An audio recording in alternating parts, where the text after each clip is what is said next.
are with Johnnie-O. We've got a few pieces here. Part of the Forrest Leonard shirt here in the middle of this, but we've got the Johnnie-O performance quarter zips, which have been selling tremendously. This Vaughn long sleeve knit in black. We also have that same shirt in a blue. Very nice, lightweight. These performance fabrics don't need any ironing, or they're just wrinkle resistant.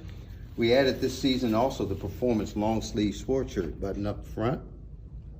And of course, Johnnie-O is known for their signature tweener button, which allows you to button down to the second button without the shirt flying wide open if you've got that attached.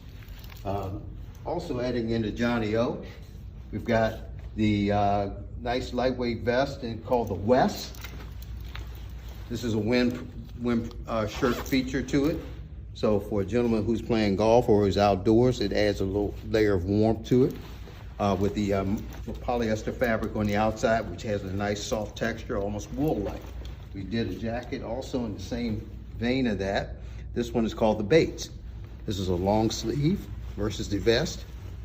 It also has the wind shirt properties and the zipper pocket to keep your hands warm.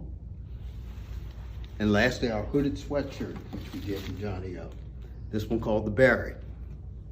And as you see behind us, I have it featured over top of a sport shirt and a pair of trousers. Just a nice lightweight layer in case we go to a game, if we ever get a chance to outside. This is a great piece to wear for that occasion.